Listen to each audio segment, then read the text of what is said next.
Boa noite, pessoal.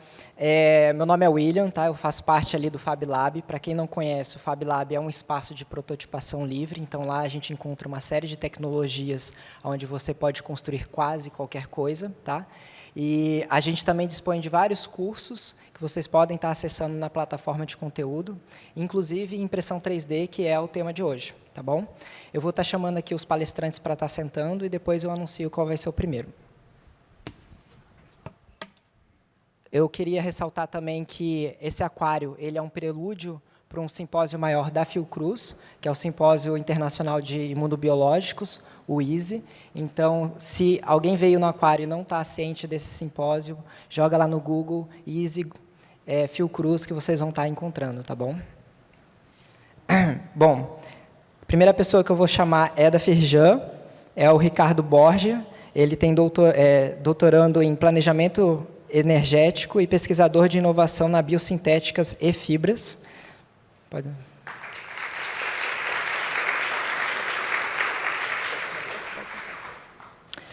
Segunda é a Camila Scheffer. Ela tem mestrado em engenharia de materiais pela PUC-Rio e é doutoranda em engenharia biomédica pela COP UFRJ.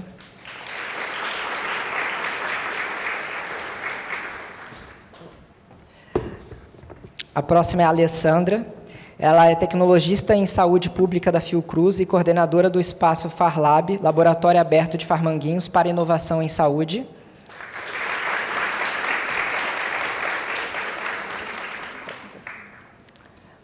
O próximo é Mariana Caldas. É pesquisadora titular do Laboratório de Genômica Aplicada e Bioinovações.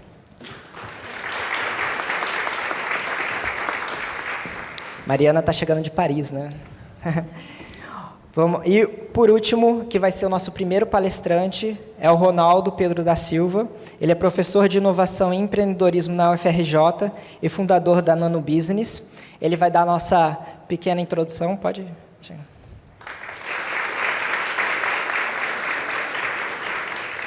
Pode sentar.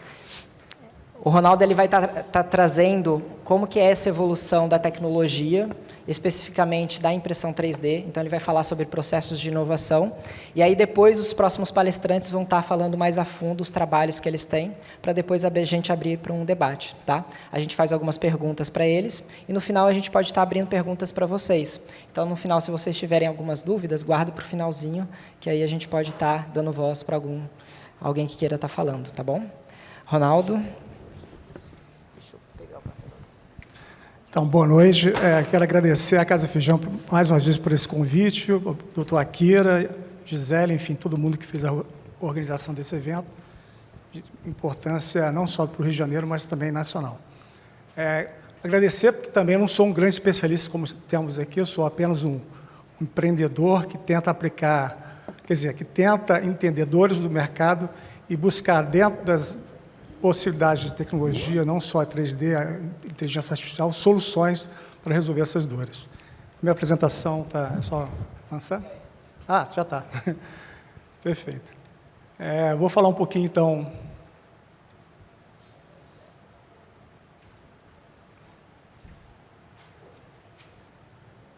Acho que... ok. A agenda aqui eu vou falar um pouco do histórico, né, o contexto histórico de inovação, falar um pouquinho de maturidade tecnológica, especificamente de impressão 3D, convergência, integração desse mundo de tecnologias portadoras do futuro, né, que fazem da impressão 3D um potencial incrível, inclusive em saúde, e o caso Nanobusiness, o caso que a gente está trabalhando há mais de 16 anos. Só para me apresentar novamente, eu empreendo há mais de 30 anos, sou formado em administração de empresas, mestrado, doutorado em engenharia de produção pela PUC-Rio e tenho esse viés, perfil empreendedor há algum tempo. A Nanobusiness foi criada há 16 anos, é uma empresa spin-off do Departamento de Engenharia de Materiais da PUC-Rio. Bom, a gente falou muito no aquário, né, na oficina, né, com o William, das perspectivas de inovação e de tendência, mas toda a tendência de inovação está associada a resolver uma dor. Né? Ali está a pirâmide de Maslow. Né? Maslow é um psicólogo que caracterizou muito bem as necessidades que a gente tem, tanto necessidades básicas como as necessidades psicológicas, E nossos ancestrais faziam isso, né? Faziam tecnologias para resolver problemas, né?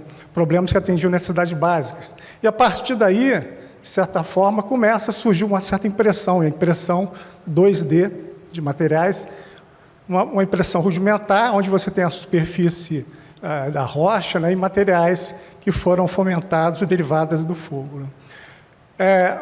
Ao longo do tempo, o homem é marcado por domínio de tecnologia. Normalmente, a tecnologia está associada a um material. Esse material é normalmente uma inovação radical que vai atender diversas soluções e problemas que esse histórico aconteceu, né? Um outro cara que valida isso é o Kondratievsky, um economista russo, que ao longo do tempo provou matematicamente que o capitalismo é cíclico. E, de novo, repara que existem materiais que são materiais radicais que foram um fator fundamental para a mudança de paradigma de uma economia para outra. Infelizmente, também, Kondratievsky mostrou que ao longo desse processo existem crises, eventos climáticos, eventos de guerra, que criam ameaças, dores, mas também oportunidades para quem é inventor, é pesquisador e é empreendedor. Bom, essas são as janelas de oportunidades que ocorrem ao longo do tempo, principalmente no mundo capitalista. E o grande barato disso tudo aqui é tentar enxergar quais são as janelas de oportunidades, quais são as tecnologias que vão resolver os desafios atuais. Os desafios atuais são diversos, né? Podemos falar aqui na saúde muitos desafios, a questão climática, enfim, são vários desafios. O que cria atores como inovadores, empreendedores e especuladores. Todos estão em volta, de novo, de um problema, de uma dor. Todos esses atores estão associados a isso. E nós aqui, né, médicos, biólogos, às vezes decidimos sermos médicos e biólogos para quê?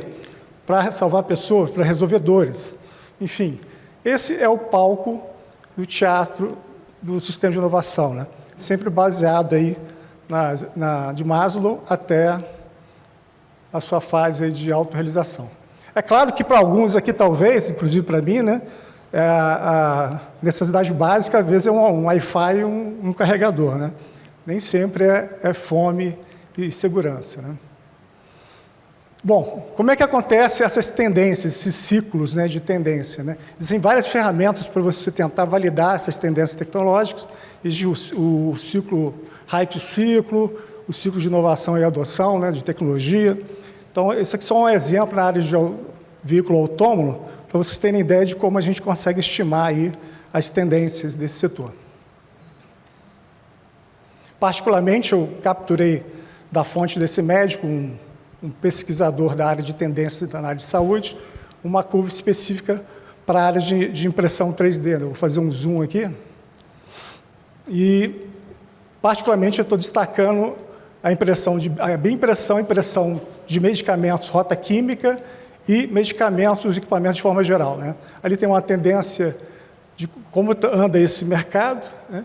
E, além disso, uns dados financeiros provando que, de fato, esse mercado já existe. Ele já é uma realidade, não é mais uma ficção, uma curiosidade acadêmica. Quero destacar também uma empresa, entre as empresas citadas ali, uma empresa parceira da Inglaterra, onde eu acompanho o nascimento dela. É uma empresa que é uma spin-off da UCL, uma universidade britânica, e eu vi essa empresa nascer no aspecto de publicação científica, longo esforço científico, criando a primeira empresa spin-off, onde os sócios eram os alunos, o professor, e hoje é uma das principais empresas do mundo na área de impressão de medicamentos.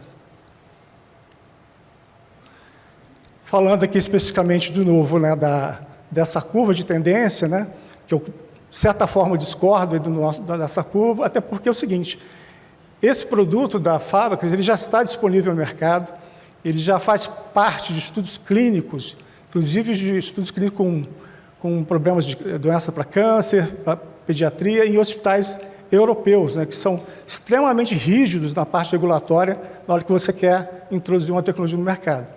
Então, repare o quanto que essa empresa já está avançando e o quanto que ela adiciona também de valor de outras tecnologias para além da impressão 3D, inclusive inteligência artificial. Bom, qual é o salto do futuro disso, né? Qual é a convergência, a integração da tecnologia 3D, né?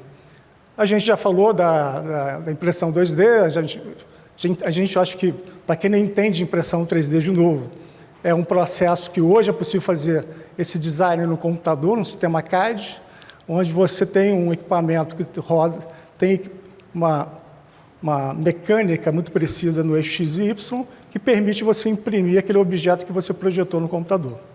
Então, isso é impressão 3D. Mas o que pode derivar disso, né?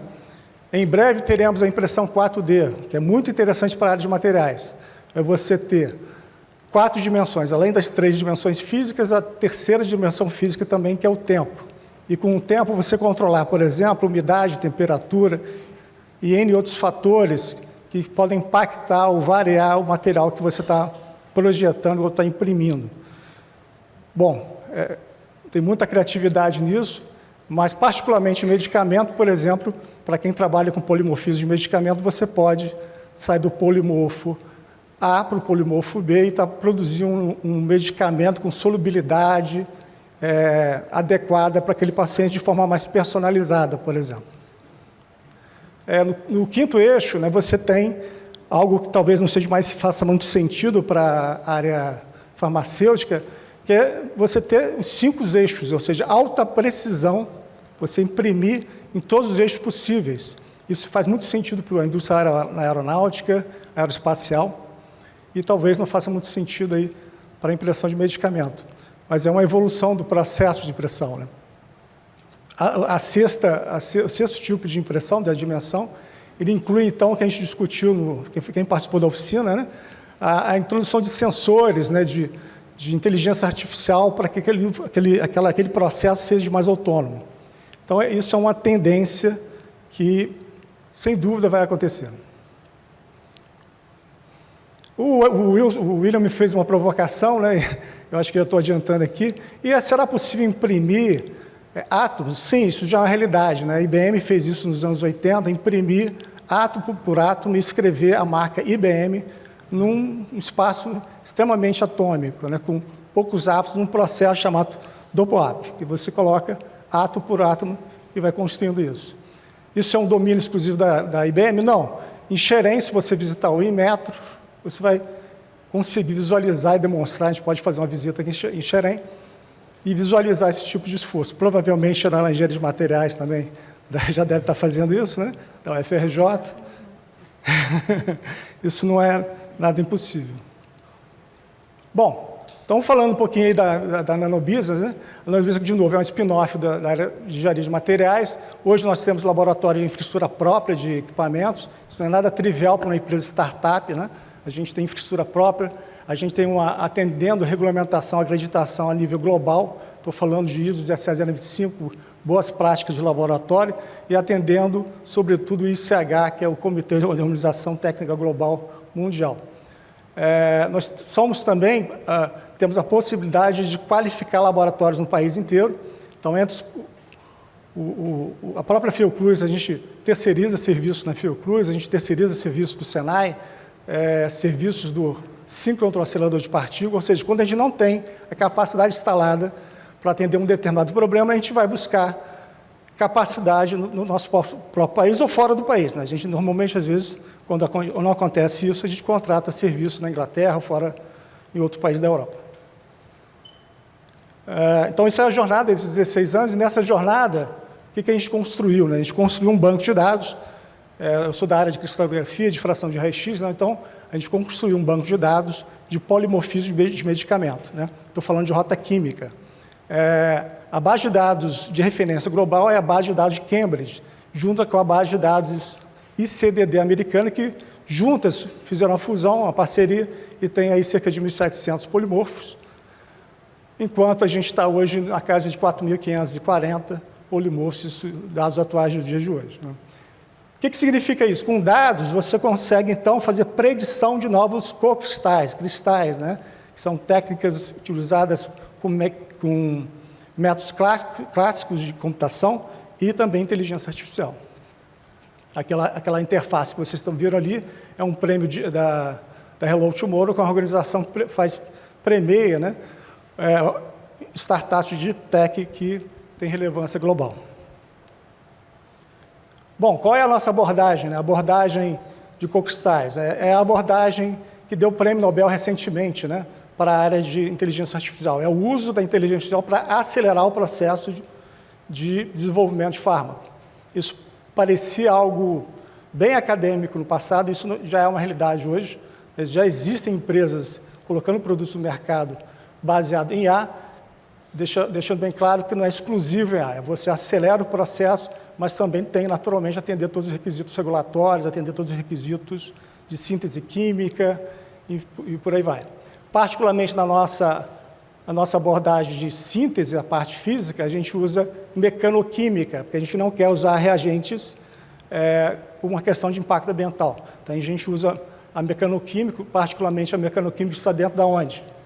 Do processo de impressão 3D. O processo de extrusão, que vocês viram na oficina, é um processo básico da impressora 3D, e a gente usa esse processo para, primeiro, ter uma rota verde, segundo, um processo de prototipagem do que a gente está desenhando na parte de design, usando a inteligência artificial. E com isso a gente pretende não só fazer a predição, mas fazer protótipos, né? Fazer protótipo comprimido para fazer testes clínicos e avançar no lançamento dessa tecnologia. Essa que é a ideia de forma geral. E com isso atender demandas, atender dores, necessidades muito claras, né? Então, vocês que são da área de saúde conhecem muito bem, a gente está focado em atender a matriz de design de desafio, matriz de desafio do Ministério da Saúde, uma lista importante de medicamentos, onde nós temos uma dependência crítica de importação, mas mais ainda uma dependência de importação, mas a dependência de conhecimento científico, cristalográfico, de CSP, métodos de predição de cristais, que infelizmente o país perdeu. Essa janela de oportunidade científica, o país perdeu e a gente tem conseguido construir dentro do Rio de Janeiro, com um grupo privado, dentro de uma empresa privada, de 25 pessoas com mestrado, doutorado, esse esforço científico. Quais as externalidades positivas de atender essa demanda, essa dor, né?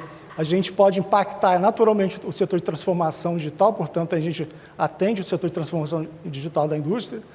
A gente também, essa questão do co-cristal, ele também é aplicável no setor do agronegócio.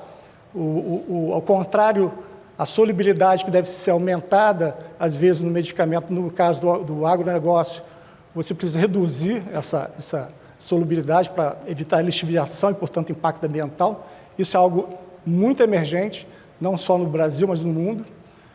Então, de novo, essa tecnologia pode ser implementada. E, naturalmente, como eu falei, já que a gente está buscando soluções verdes, a gente está, então, impactando ali também no último setor, que é o setor de descarbonização. Bom, eu falei muito de IA, né? A gente está totalmente focado em IA, mas o IA também tem suas externalidades negativas, né? Maravilhoso o IA. O IA ele tem coisas fantásticas. Por outro lado, ele aumenta a demanda por energia, aumenta a demanda por materiais estratégicos. Então, de novo, alguém pode me questionar, bonito você usar rota química, né? Mas você está usando uma solução tecnológica que vai impactar o meio ambiente. Então, daí a gente está trazendo a empresa britânica Holistic para esse edital do BNDES FINEP para a construção de um centro de P&D da área de governança da inteligência artificial ampliada, expandida. Ou seja, responsabilidade assim não restrita ao algoritmo, mas também as externalidades negativas da inteligência artificial. Isso seria uma parceria muito interessante junto com a empresa da área de materiais, que é a Nanobusiness. Bom, eu acho que eu tenho que avançar, meu tempo... Cadê o tempo? Vou pular isso aqui, deixar isso para depois, mas a última mensagem é o seguinte: a gente falou muito de empreendedorismo, e eu quero dizer que é possível, né? A gente normalmente está dentro ali do grupo de empreendedores, homens brancos, americanos, né? São esses normalmente os empreendedores de sucesso. Mas a gente tem que ser mais inclusivo nesse aspecto e destacar que existem também, historicamente, mulheres negras empreendedoras, inclusive ex-escravas, né? Que é a Clara, né? A Clara, pouco se sabe da Clara, mas é uma americana interessante que deve ser uma referência para muitos aqui empreenderem. Empreender, então, como o Papa diz, é para todos, é para todo mundo. Então, eu acho que a cultura empreendedora tem que fazer parte de todas as organizações para que esse país possa resolver novamente problemas. Bom, a gente está aí a nossa filial na Barra da Tijuca, para quem quiser conhecer. A equipe, por favor, quero agradecer muito. Ronaldo não faria nada se não fosse toda essa equipe maravilhosa, multidisciplinar, que decidiram, e mais importante, decidiram seguir uma carreira pública, estável, de concurso público, para trabalhar numa empresa de alto risco, que é a Nanobis, né? Também preciso agradecer minha família por ter a paciência de me aguentar, né?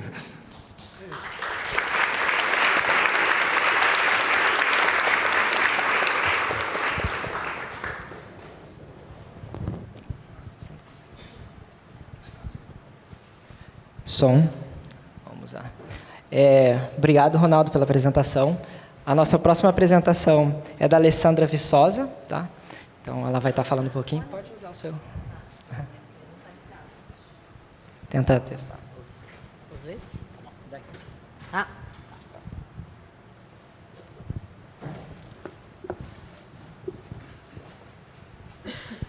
Bom, boa noite a todos. Um prazer enorme estar aqui hoje, né? Agradecer a Casa Firjan, agradecer o convite de Bill Manguinhos, na figura do Dr. Akira, da Gisele. Realmente é um prazer enorme estar aqui. É bom também ver minha equipe que está por aqui. Obrigada pela presença de vocês. Bom, essa é a Alessandra Viçosa. Bom, eu sou farmacêutica industrial, formada na Universidade Federal Fluminense. Com doutorado na área de materiais, me aventurei, né, nessa área, e acho que hoje realmente eu não me arrependo, porque me ajuda bastante nesses trabalhos na área de impressão 3D. Eu sou a responsável atual do Laboratório de Farmacotécnica Experimental, que compõe um dos laboratórios do Departamento de Inovação Galênica, na Vice-Diretoria de Educação, Pesquisa e Inovação de Farmanguinhos. Então, é muito interessante hoje esse momento dessa integração com o Bill Manguinhos, né? Acho que a gente tem poucos momentos como esse. Eu realmente estou muito agradecida de estar aqui e poder contribuir, né, com o grupo. Opa, tem que estar mais próximo. Alguém...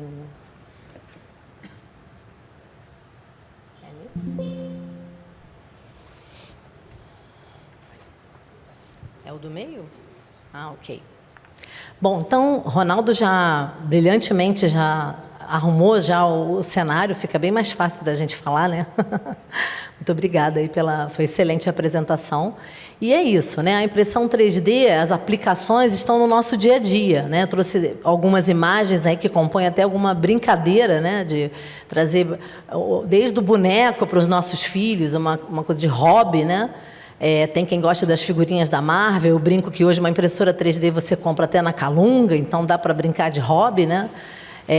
Então, várias vertentes que a gente vê, então, na área de arquitetura, na área de alimentos, né? Então, aí vocês estão vendo aí algumas gravuras que arremetem a essas áreas de aplicação, né? Na área de odonto, órteses, biofilmes, áreas mais específicas de nanotecnologia, que são aquelas imagens em cinza, que são microscopias eletrônicas. Então, aqui são microestruturas, até nanoestruturas, a partir de uma impressão 3D.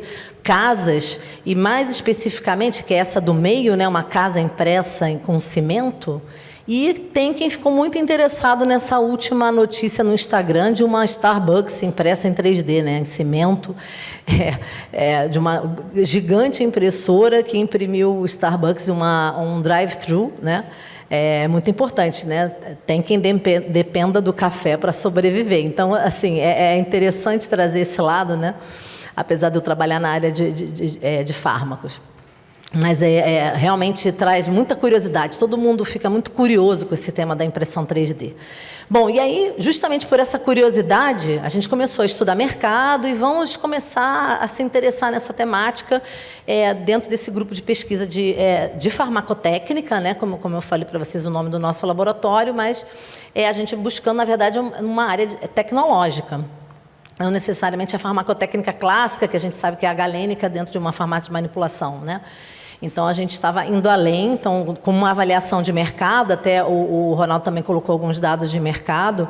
Então, um mercado de 1 bilhão, né, de dólares, então, começa a despertar sem interesses, né? A gente está falando aqui, na verdade, de dados mais gerais da área de saúde, como tudo, porque na área de farma mesmo, a gente não tem esses dados de uma forma precisa, né? Então, isso ainda está pouco difundido, na verdade, no Brasil, com certeza, e até no mundo. Não são muitos os players, eu trouxe algumas carinhas ali. Então, com uma taxa de crescimento anual composta que atrai investidores de 15%, um payback relativamente normal, vamos dizer assim, né, dentro das áreas de business.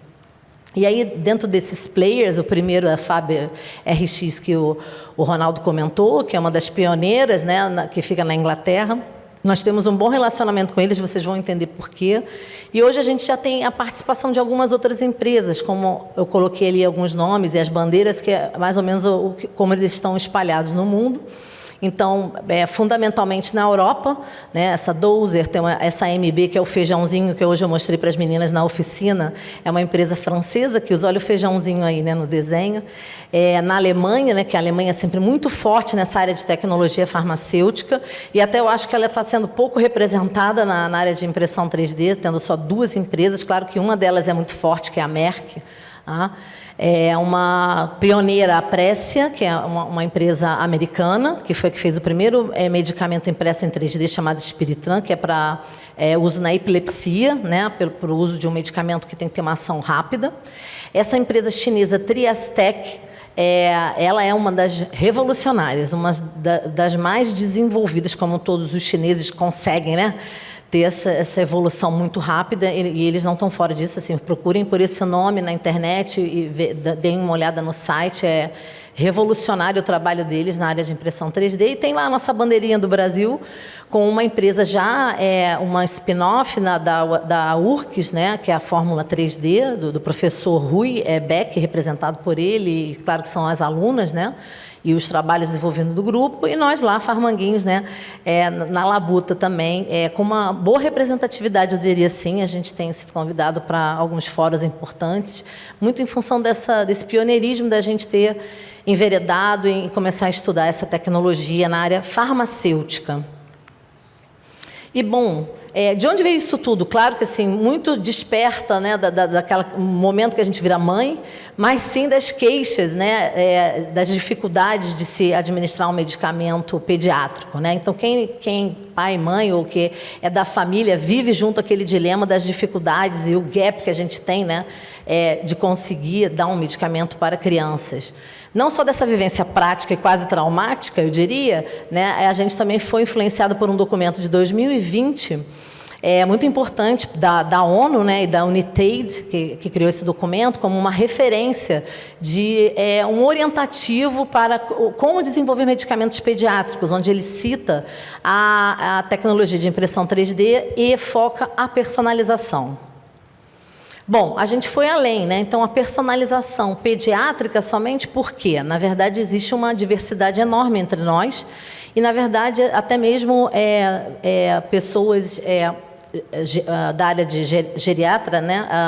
Um idoso, né, precisa também desse tratamento personalizado, assim como uma outra pessoa que possa ter outra necessidade especial, né, uma grávida, enfim, alguém com alguma alergia. Então, existe essa necessidade da personalização, né? Então, a gente realmente evidenciou isso, viu a importância disso e começamos a pensar numa proposta de trabalho para se trabalhar com medicamentos, onde a gente estava vendido, de 2020 para cá, não tinham muitas movimentos, né, de pesquisadores aqui no Brasil trabalhando com isso. A área de bioimpressão está muito mais evoluída. E sim, hoje eu não vou falar de bioimpressão, sei que alguns vão ficar frustrados, mas o nosso trabalho não é a bioimpressão. Eu vou realmente contar para vocês que foi como a gente combinou, né, Gi? A nossa experiência, né? E eu acho que não é porque eu não vou falar de bioimpressão ou das células que não seja importante, porque tem muitos pontos em comum e vocês vão perceber por aqui e ao longo do desenvolvimento aqui da mesa, né? Então, nós vimos potenciais em resolver o problema principalmente para a área de geriatria, que um idoso toma muitos medicamentos, então a gente conseguiria, através da impressão 3D, imprimir diferentes fármacos num só e melhorar a aderência do tratamento. Personalização, nós já falamos e ficou fácil de entender, né? Quando a gente diz que o mundo aí é diverso, nós somos diversos. O aumento, e, consequentemente, a gente tendo um aumento da adesão ao tratamento por ter essas melhorias tecnológicas e, a consequência disso, melhora dos resultados clínicos. Uma característica importante é essa produção sob demanda, porque você consegue transportar, vocês vão ver a carinha de uma impressora 3D farmacêutica, ela é passível, sim, de ser transportada, colocada em um local onde existe uma demanda de produção, tá? Claro que, óbvio, evidente, numa área adequada e com pessoal treinado. E a história da economia circular, que tanto se fala, e é isso, a gente consegue gerar menos resíduo por usar o material de uma forma mais racional. Ali em cima, a primeira foto é a nossa impressora 3D farmacêutica, da empresa Faber-Hicks de Londres, como o Ronaldo colocou e eu também citei e ressaltei. A gente tem uma ótima relação com essa empresa e com o Dr. Álvaro Goianes, que é uma referência nessa área também, que nos treinou, inclusive. Então, nós temos, sim, esse equipamento. Aqui no Brasil, foi a primeira impressora farmacêutica da América Latina, né, e central, que começou a trabalhar, e o pessoal do Sul também agora adquiriu o equipamento, mas para a gente foi bastante importante esse marco, né? Bom, então, inspirado nisso, a gente pensou assim, tá, mas então tem muita coisa para fazer. Aonde a gente vai começar a nossa prova de conceito nos nossos trabalhos? Então, essa imagem mostra algumas das possibilidades de arquitetura que a gente chega com um comprimido ou uma cápsula, né? Porque alguns formatos aí vocês devem estar percebendo que são comuns ao nosso dia a dia, formato cilíndrico ou formato de uma cápsula, onde eu posso fazer essa impressão acontecer de forma que eu deixe canais, ou multicamadas, ou um comprimido poroso, ou com vários compartimentos e funcionalizar isso tudo. Isso é uma tecnologia complexa.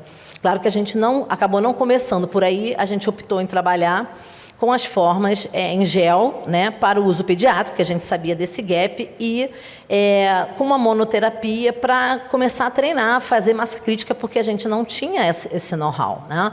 Então, aí vocês vão ver a impressora 3D farmacêutica em funcionamento, preparando gomas, pastilhas gomosas, contendo um fármaco para tuberculose, que é a isoniazida, e uma pastilha totalmente palatável, sim, o meu pessoal provou, eu também. Então, só para vocês verem o aspecto, ali tem um zoom, né, de como que prepara a goma. Vamos deixar rodar um pouquinho para vocês se familiarizarem com a tecnologia. Então, o que vocês estão vendo ali é uma seringa que é colocada num compartimento aquecido, porque esse polímero precisa ser deformado. Obviamente que essa temperatura ela é controlada e avaliada se vai ser utilizada em relação ao perfil térmico e de estabilidade desse fármaco, tá? E aí estão prontas as gomas.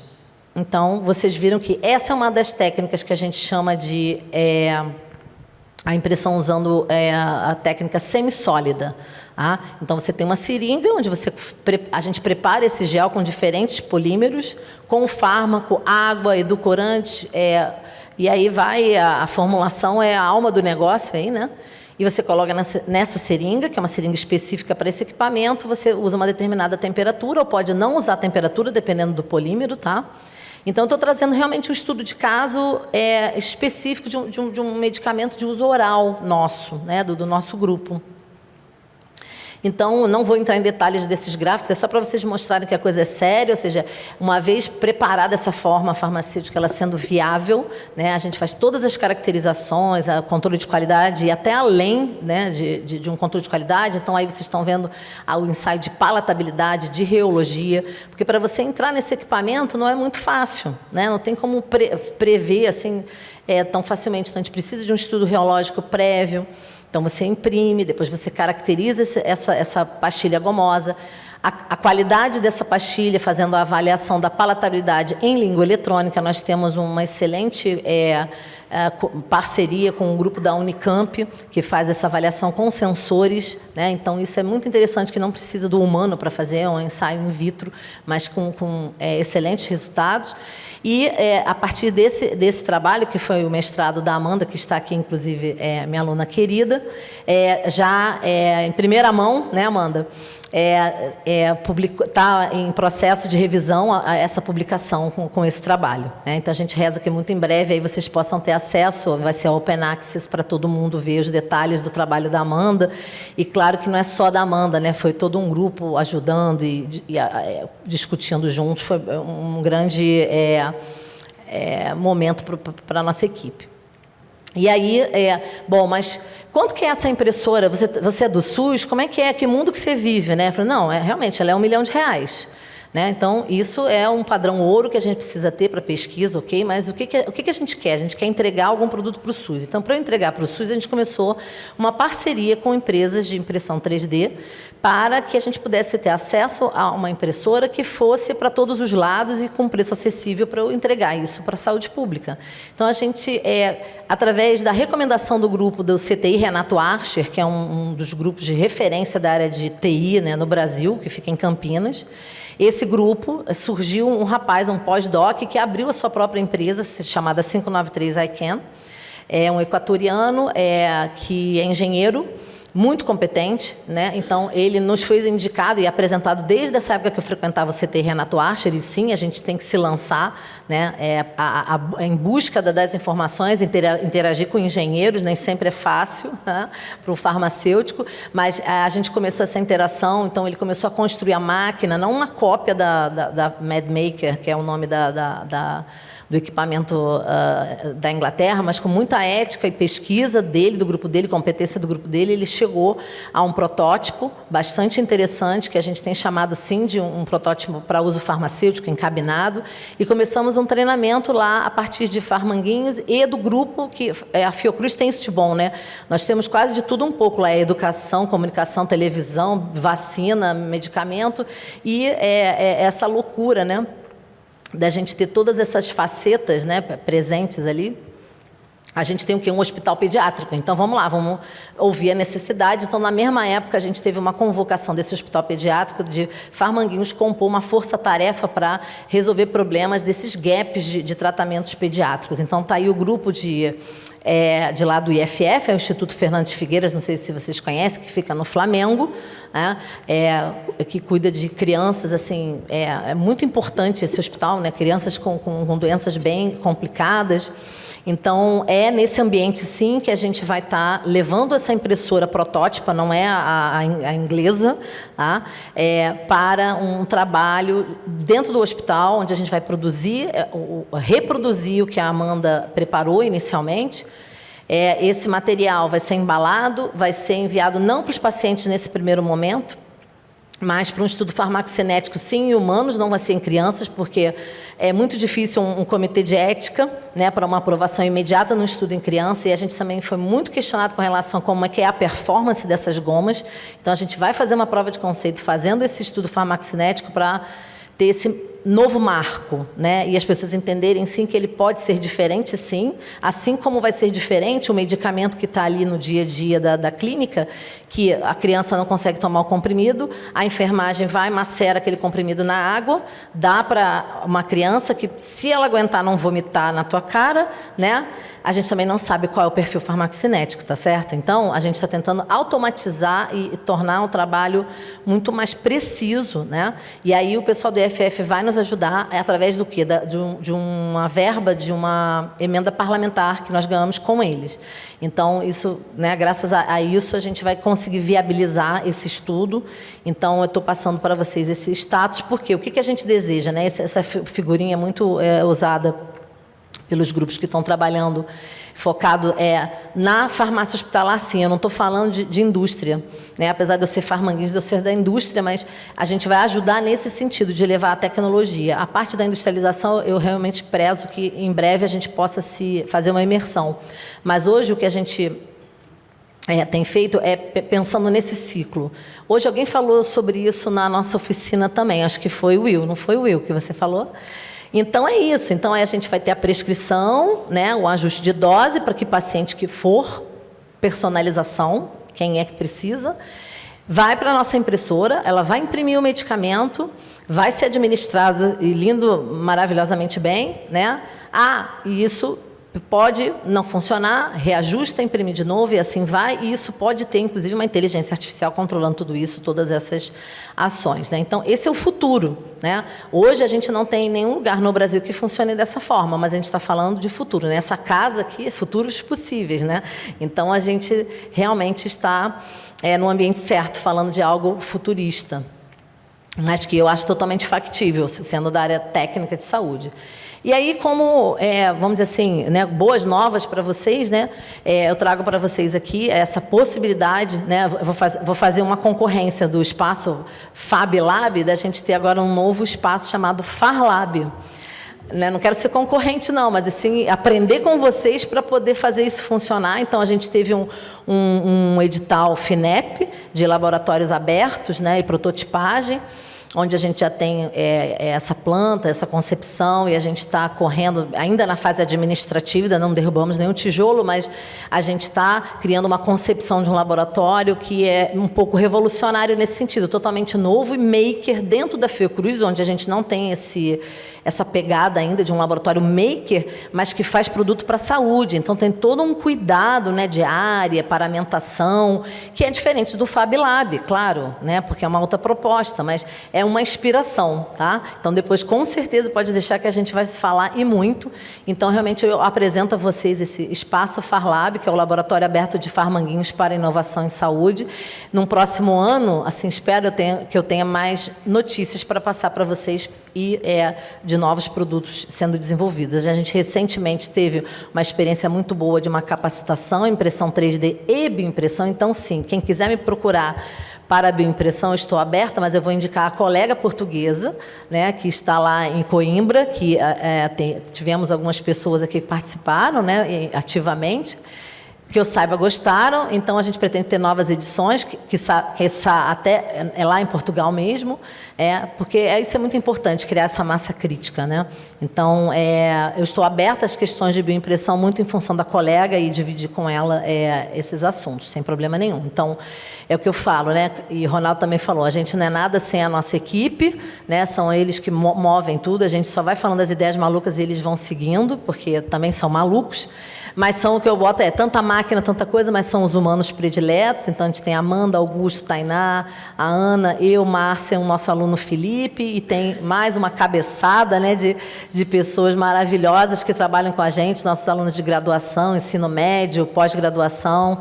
Então, são alunos maravilhosos, muito aplicados, e que têm muito orgulho desse trabalho que a gente faz. A gente também não é nada sem financiamento e parcerias. E muito obrigada. Um jargão do nosso grupo. Investir em saúde é investir em sonhos. Namastê. Porque eu não pareço, mas eu sou zen. Obrigada, gente. Muito obrigada, Alessandra. Nossa próxima convidada é a Camila Scheffer. Obrigada. Boa noite, pessoal. Meu nome é Camila. Eu sou pesquisadora da UFRJ. E gostaria de agradecer ao convite aqui para poder falar da minha pesquisa, né? E falando de impressão, assim, até pouco tempo, né? A gente, quando falava de impressão, o que vocês pensavam, assim, impressão? Eu pensava em impressão de papel, eu não conseguia nem imaginar que hoje a gente poderia estar falando de impressão de medicamentos, de átomos, né? Imprimir átomos. Então, imprimir dispositivos de alta tecnologia que são usados para o tratamento de doenças neurodegenerativas, né? Que, no caso, é o tema da minha pesquisa, que são eletrodos secos de eletroestimulação com base em grafeno para supressão do tremor da doença de Parkinson, que é uma doença neurológica, né? Foi? Então. Então, a agenda, vou falar um pouquinho, a minha apresentação está subdividida em descrição do projeto, né? Males da doença de Parkinson, vou falar um pouquinho do Parkinson, que é uma doença que eu também era desconhecida para mim até eu começar a estudar sobre a doença. Eletroestimulação com corrente senoidal, saúde 5.0, vou falar um pouquinho do conceito e agradecimento. Descrição do projeto. Então, aqui a gente falou sobre impressão 3D. Deixa eu ver se ela começa a funcionar.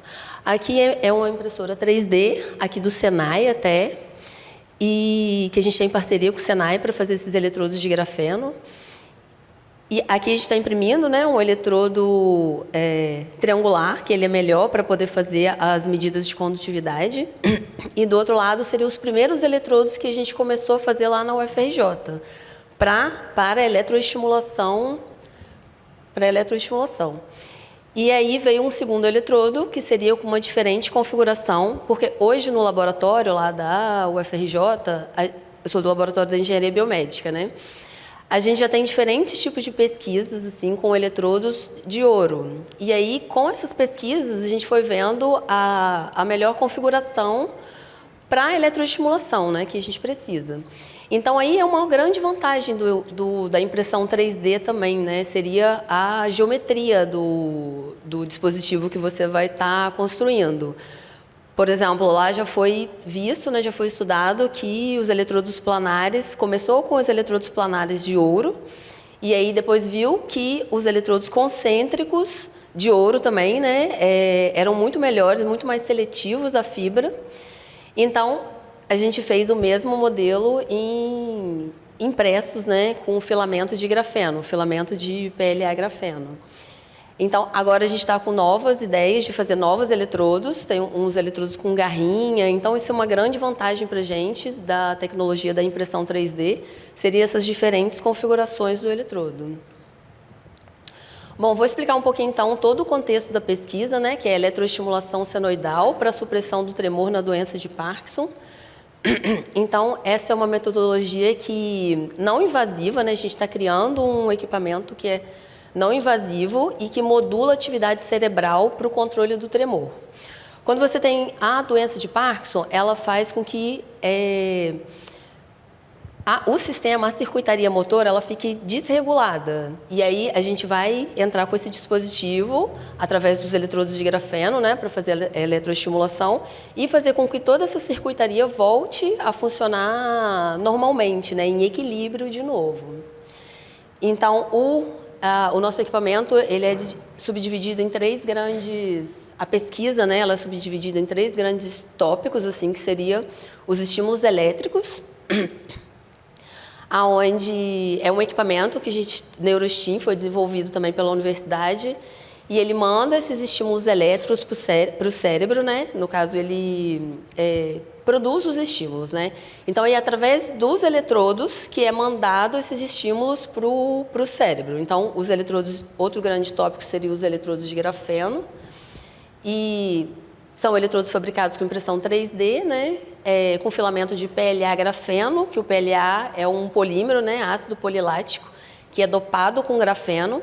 Então, o grafeno ele dá uma boa condutividade elétrica para esse eletrodo, o que a gente precisa, né? E um baixo custo, que é o que a gente está buscando também para a viabilização desse equipamento, que é para supressão do tremor de Parkinson, né?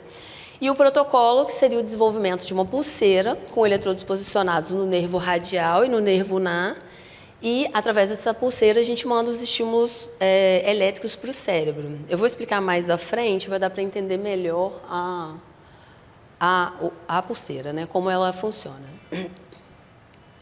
Então, a doença de Parkinson, vou falar um pouquinho da doença de Parkinson, ali tem um vídeo, né? Então, o vídeo ali está mostrando um paciente. A doença de Parkinson ela acontece mais com pessoas mais idosas, mas também em pessoas mais jovens.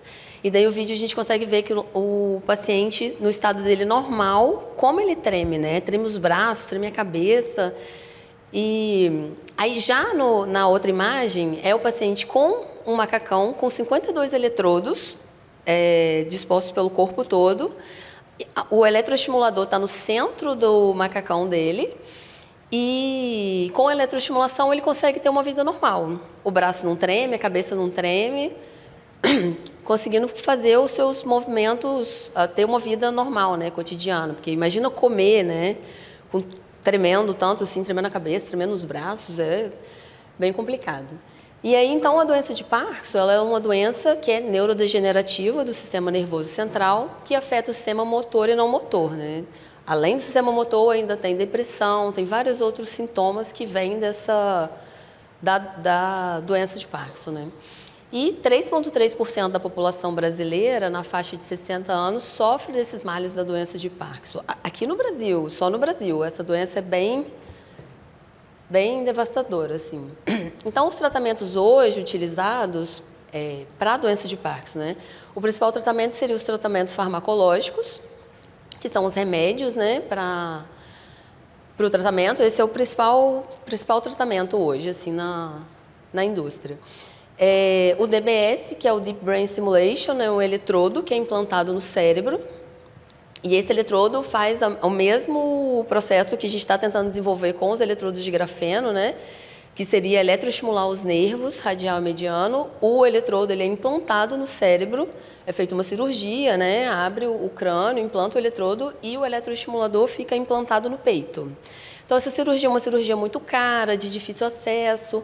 A gente faz a pesquisa lá na UFRJ, no Hospital Universitário, né? No Clementino Fraga Filho, da UFRJ.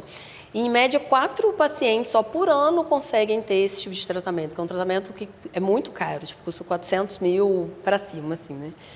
Então, é uma técnica também que é muito eficiente, mas ela não consegue chegar a todas as pessoas, né? E aí, então, vem a terceira, que seria a estimulação elétrica periférica por pulso de corrente, que essa é uma técnica que é parecida com o que a gente está desenvolvendo, que a nossa não seria pulso de corrente, seria corrente senoidal, e ela é uma técnica que já está desenvolvida até nos Estados Unidos, seria uma pulseira, que ela manda os estímulos elétricos para o cérebro, né, através dos nervos, e essa pesquisa é bem recente, assim, ela vem de 2020, foi o primeiro artigo que publicaram a respeito dessa técnica da eletroestimulação pelas vias periféricas. E essa pulseira, ela tem um custo do dispositivo o custo da pulseira é de $3.200. Eu não sei se está atualizado já esse valor. E uma assinatura mensal de $157. O que a gente quer com os eletrodos de grafeno, né? Diminuir esse custo, fazer com que a gente consiga um equipamento próximo desse, né? Mas com custo muito, muito acessível, assim, para a gente realmente conseguir chegar nas pessoas, né? Chegar a quem precisa. Então, vou explicar um pouquinho como é a pesquisa, eletroestimulação por corrente senoidal. Ai, podia tirar. Não, saiu sem querer com som, mas não era para ter som. Então, a gente está desenvolvendo lá no grupo de engenharia neural, né, da UFRJ, a gente está desenvolvendo um protótipo, que seria essa mesma pulseira, e aí ela manda, ali está bem visualizado assim, né, ela manda pelos nervos radial e mediano os impulsos elétricos para o cérebro. No DBS, o eletrodo já está implantado no cérebro, ele é implantado no cérebro. Já o nosso equipamento seria, através dos eletrodos de grafeno, os eletrodos impressos, mandar esses estímulos do eletroestimulador, né? Passa pelo eletrodo, do eletrodo na pele, ele é mandado para o cérebro através dos nervos. Então, esse daqui é o protótipo do primeiro eletrodo que a gente fez, né, o eletrodo planar de grafeno. E aí, por conta das pesquisas que já haviam sido feitas sobre a geometria do eletrodo, né, a gente imprimiu os eletrodos concêntricos e viu realmente que eles são bem eficazes, assim, para o que a gente precisa, né, que é a eletroestimulação da fibra, do nervo. E aí agora a gente está com ideia de novos designs, novas geometrias de eletrodos, né? O que a impressão 3D ajuda muito a gente nesse sentido. Aqui é um videozinho da gente fazendo lá os testes. Aí eu até botei que o pesquisador sofre, né? Porque a gente está sempre fazendo os testes na gente mesmo, né? Eu até brinco, falo, o tanto de eletroestimulação que eu já fiz em mim, tomara que eu esteja ficando muito inteligente, assim, né? Para eu poder... Tanto teste que a gente faz na gente mesmo. Mas até meu orientador está ali atrás, ele está aqui também, sentado aqui. Mas, assim, o teste a gente estava ali eletroestimulando o nervo, né, e vendo os estímulos cerebrais, o que aquele estímulo estava causando ali no cérebro, para entender como que a gente vai tratar essas pessoas com Parkinson, assim, de acordo com o nível do tremor delas.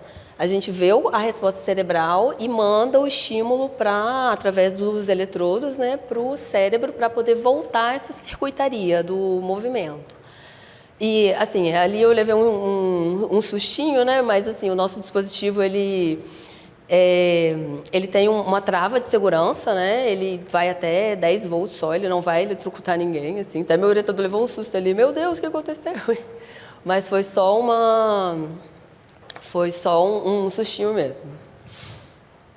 E aí, os resultados esperados, a gente espera fazer o dispositivo, né? E que ele melhore a amplitude do tremor das pessoas em mais de 80%, na verdade. Está vindo sempre mais e mais pesquisas falando sobre esse assunto. E contribui com o desenvolvimento de novas tecnologias, né? Que no caso dessa eletroestimulação, não é só para Parkinson, seria para doenças neurodegenerativas. Então, lá no nosso laboratório mesmo, a gente já está vendo algumas pesquisas para depressão, para epilepsia, para AVC. Então, seria para várias doenças neurodegenerativas. Então, os indicadores de sucesso, a gente vai desenvolver o protótipo e aprovação da Anvisa, a gente já está vendo isso. E o tamanho do mercado, não existe ainda um produto similar no Brasil, né? Então, a gente acha que a gente vai conseguir atingir bastante gente com essa nova tecnologia. Vou falar um pouquinho rápido, porque o meu tempo acabou ali. O conceito de saúde 5.0, no caso, é o tratamento em casa, né? Antes, quando era a saúde 1.0, era a pessoa fazer um diagnóstico rápido, assim, tipo, a pessoa tinha diabetes, aí colocava um palitinho na urina, se tivesse formiga, assim, pronto, já estava mandado para a morte, né? Não tinha mais tratamento. E aí, hoje, a saúde 4.0 seria a inserção de novas tecnologias, de tecnologia, né, para o setor da saúde, que seria inteligência artificial para ajudar na detecção de doenças, de tumores super pequenos, e telemedicina, né? E a saúde 5.0 seria o tratamento em casa, que é o nosso objetivo. Hoje, a pessoa com Parkinson, ela tem que ir fazer fisioterapia, por exemplo, no hospital. A gente quer que ela mesma vá em casa, meça o tremor dela, seta o equipamento e ela mesma se trate em casa. Então, essa tecnologia pode ser usada para Parkinson, hanseníase, AVC, epilepsia, incontinência fecal, incontinência urinária. Tem várias doenças que é relacionada ao cérebro que a gente pode chegar, né, que a gente pode tratar com esse equipamento. Então, os agradecimentos. Eu gostaria de agradecer a FINEP e a FAPERJ, a gente ganhou um edital, né, de inovação. Antes era só eu e meu orientador nessa pesquisa, agora a gente tem uma equipe por conta da verba que a gente recebeu. E ao Senai também, que a gente está fazendo parceria com o Senai para esses eletrodos. E isso, e muito obrigada à FINEP, FAPERJ e todos que acreditam no poder transformador da ciência, né? Assim como eu acredito que com a ciência a gente pode transformar a vida de muitas pessoas. Assim. Obrigada, pessoal.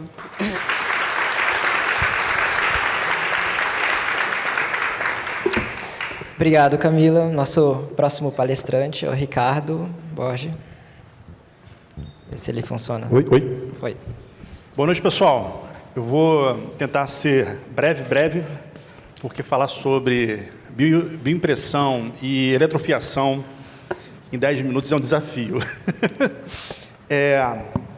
Bom, eu sou pesquisador daqui do ISE. ISE é Instituto Senai de Inovação, na área de biosintéticos e fibras, né? A gente fica lá no fundão e aí é uma equipe politécnica e a gente faz pesquisas com fibras e biosintéticos, né? Eu queria abrir a nossa conversa com uma reflexão muito importante para todos nós percebermos. Eu queria que vocês vissem isso aqui. Na vida, podemos observar coisas diferentes que possuem o mesmo princípio. Como, por exemplo, uma oficina e uma UTI.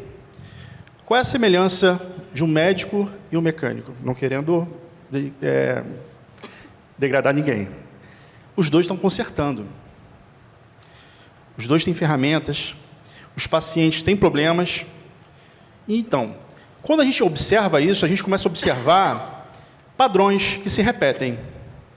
E por esses padrões que se repetem, a gente começa a observar muitas coisas interessantes. Por isso que aí vem a inovação e a tecnologia.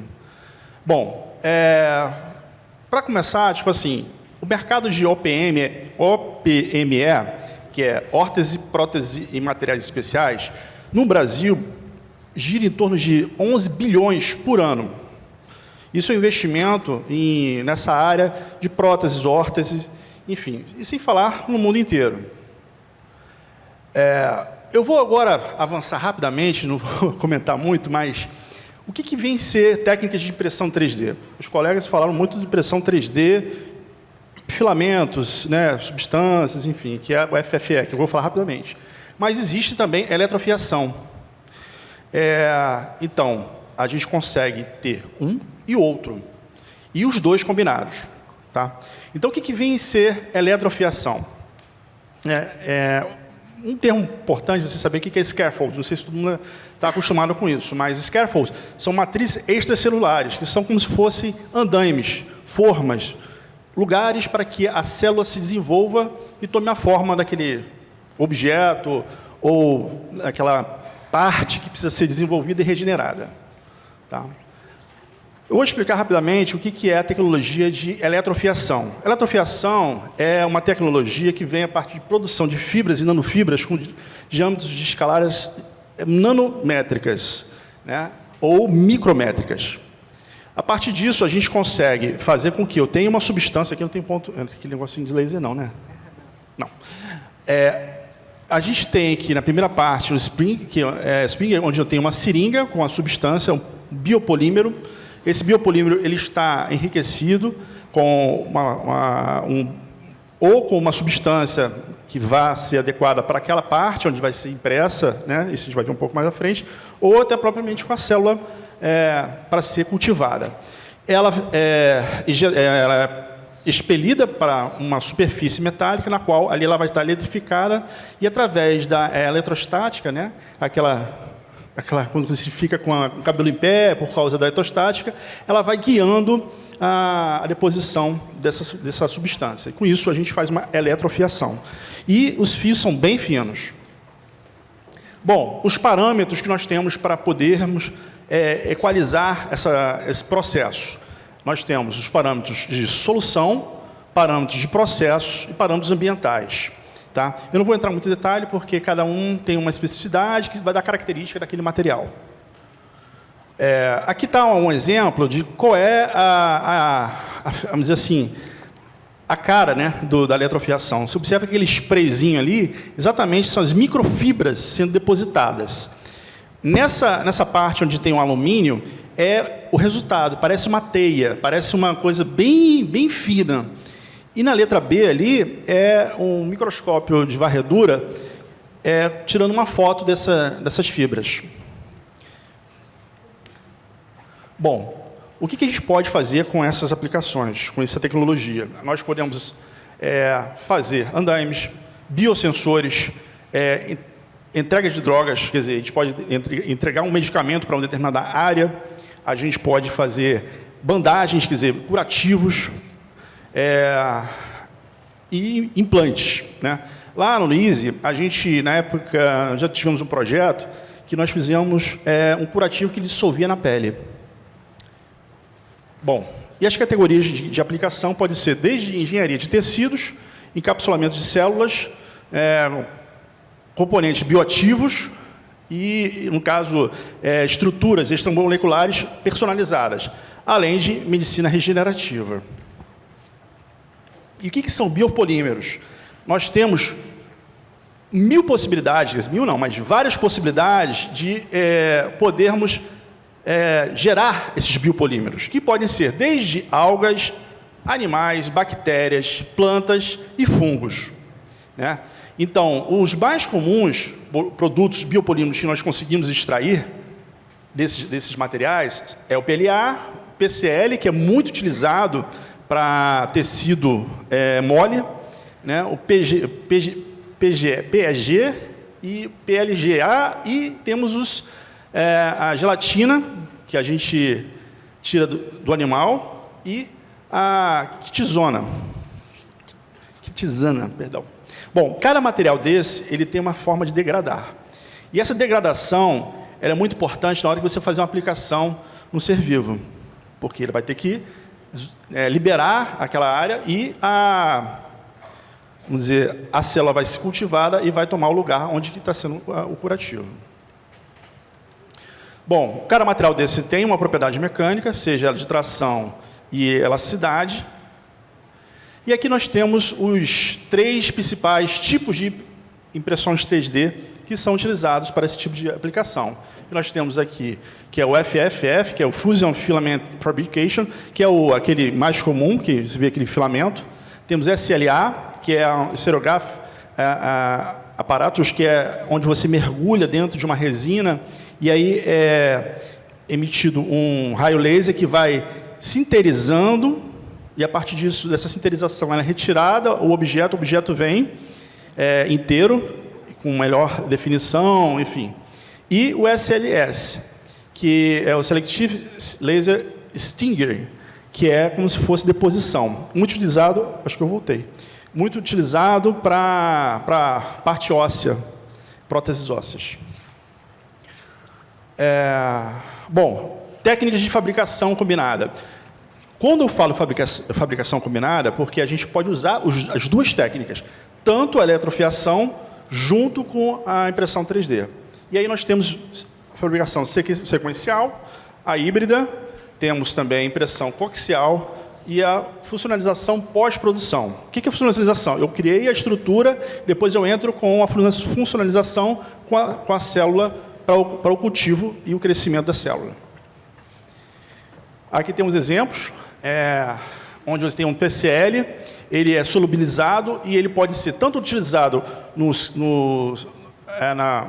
sketch roller, que é, no caso, a estrutura, como também ele pode entrar na eletrofiação, depositando e funcionalizando. Isso aqui é uma osteoblastos, que é utilizado muito para tecidos ósseos. Aqui temos uma outra técnica, que é feita com PLA. O PLA é solubilizado, ou também filamento, e a partir disso a gente consegue fazer também essas camadas. Pessoal, perceba bem, essas camadas é o mesmo princípio do compósito. Quando você bota camadas, não sei se aqui tem alguém que tem conhecimento em compósitos, materiais compósitos são materiais que são compostos por vários materiais em diversas camadas. E é mais ou menos esse mesmo princípio. Bom, aqui nós temos aqui a fabricação híbrida, na qual é feito esse processo simultaneamente, tanto com a parte de fiação, eletrofiação, como também a parte de filamentos. Aí que vocês podem observar no B, uma camada com a estrutura, outra camada vem com a eletrofiação e a funcionalização, vem outra camada por cima com a estrutura e outra camada em cima com a funcionalização. Embaixo tem outro, mais ou menos também da mesma forma.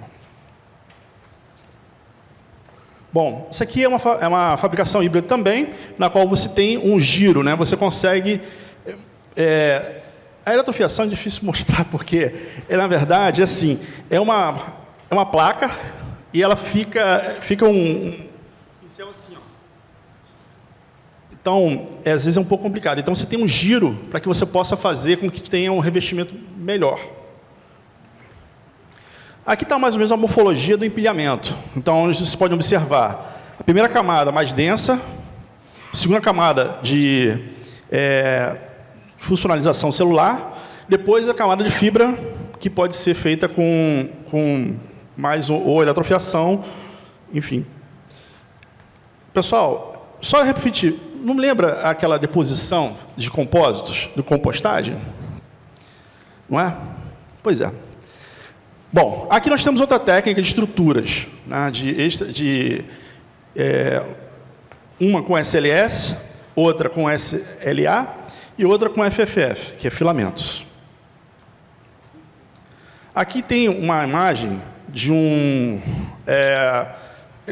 microscópio de varredura eletrônico, na qual a gente consegue observar a geometria dessas microfibras e como é que elas se comportam, né? Como é que elas se estruturam. Novamente, temos um outro exemplo, né? Na qual a gente tem a deposição. Embaixo, na B e na C, a gente pode observar a funcionalização, né? Observe que ele tipo fosse parece uma teia de aranha. Então, exatamente são as células que estão depositadas em funcionalização ali.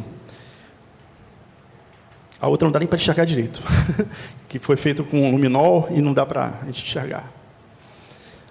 Aqui, pena que está muito claro, a gente tem aqui um estudo que foi feito, né, sobre exatamente essas estruturas, e a gente observa que a cultura, né, de 3 semanas, como é que ela reagiu nessa geometria. Né? Então, tem as geometrias, como é que ela foi evoluindo de acordo com a geometria dos andaimes, né? Dos scaffolds. Bom, aqui nós temos o que a gente pode usar. Tá? A gente pode usar em músculos, cartilagens, nervos. Inclusive, tem um estudo interessante com grafeno para nervos. Impressão de nervos. Né? E aí isso é um bom resultado, vai que... Né? Tendões, ossos. Né? Então, que a gente consegue justamente ver essa possibilidade de bioimpressão. Bom, eu não sei se estou correndo bastante, né? Fiquei até preocupado de correr muito, estou falando rapidamente, estou nem atendo. Mas assim, as aplicações biomédicas. Né, aí a gente pode ver ali em cima a cultura de células de tecido humano. Né, abaixo nós temos ali as cartilagens, a impressão de cartilagens para a orelha. Ali tem uma que acho que, se não me engano, é do maxilar e fratura cranial.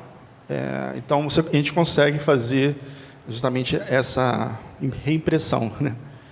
É interessante porque assim, um profissional, para poder fazer isso, ele tem que ser politécnico. Né? Então, eu acredito que, cada vez mais, a gente tem que ter profissionais diversos numa equipe, seja de qual for a aplicação. Lá no Easy, a gente tem muito disso. Então, eu sou de desenho industrial, mestre em engenharia naval, comecei meu doutorado em engenharia de materiais e migrei para planejamento energético. Aí você me pergunta, cara, o que você tem a ver com isso aqui? Justamente porque eu estou falando das similaridades. E já fiz muita coisa antes de entrar aqui. Aí eu começo a perceber, caramba, nossa, quanta coisa tem similar a outra. Né? E isso é fascinante. Abrir a mente para isso. Né? Quanto mais coisas diversas você conhecer, mais coisas você vão, caramba, isso parece com aquilo ali que não tem nada a ver, mas tem o mesmo princípio.